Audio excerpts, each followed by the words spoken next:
Assalamualaikum warahmatullahi wabarakatuh.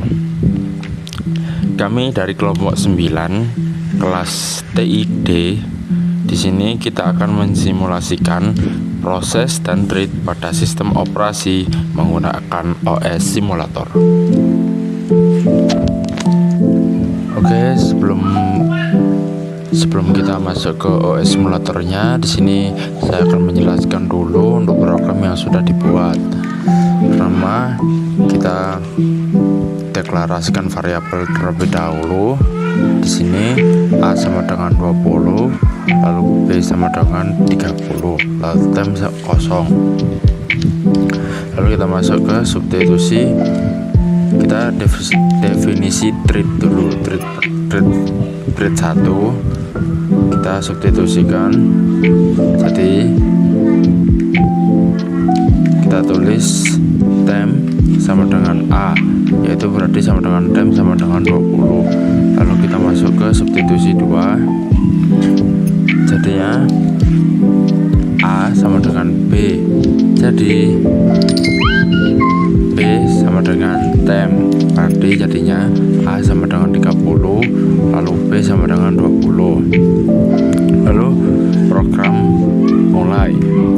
Di sini ditulis program mulai, lalu mencetak A sama dengan 20, lalu B sama dengan 30. Lalu call treat 1 berarti sama dengan tem sama dengan A atau sama dengan 20. Lalu tunggu treat 1 selesai. Lalu call treat 2, jadi A sama dengan B atau A sama dengan 30, lalu B sama dengan tem atau B sama dengan 20. Lalu kita tunggu treat 2 selesai. Lalu cetak hasil setelah pertukaran. Setelah itu muncul cetak A sama dengan 30, lalu B sama dengan 20, lalu program selesai. Oke, langsung saja kita masuk ke dalam OS simulatornya. Jika sudah, kita langsung pilih compiler. Setelah kita masuk compiler, kita copy kode kita ke dalam notepad yang sudah ada. Lalu kita compile kode itu, lalu kode akan berjalan. Jika di sini bisa kelihatan kalau misal ada error, maka bakal muncul. Jika tidak ada, kita langsung load in memori.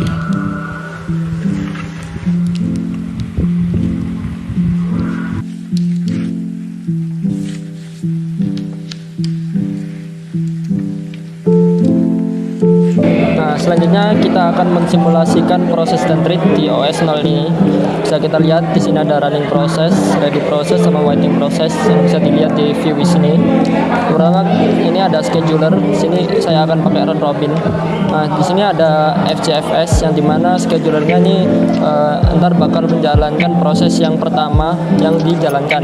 Sedangkan yang ini itu menjalankan proses dengan eksekusi tercepat. Sedangkan round robin itu menjalankan proses dengan diatur dengan waktu.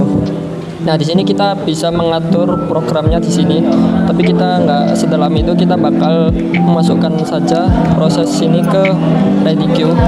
Bisa kita lihat di sini ntar. Prosesnya sudah masuk ke ready. Kita bisa lihat juga di view process stage udah masuk di ready queue yang paling depan.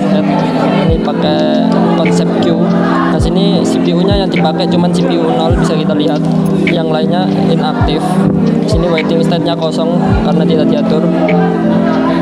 Nah, terus langsung aja kita coba ya. Kita jelaskan dulu aja di sini.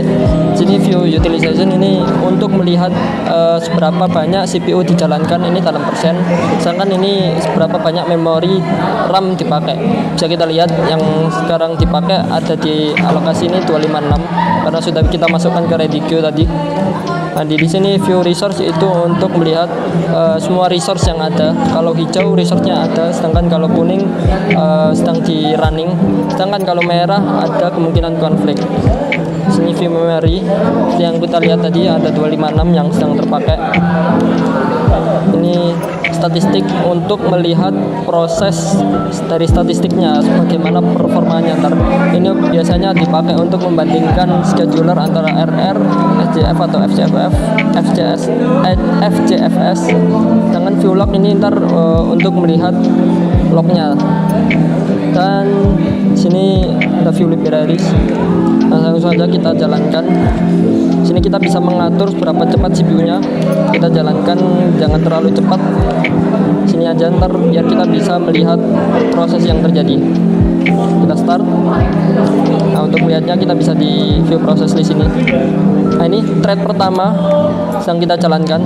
Nah, ini thread kedua dijalankan.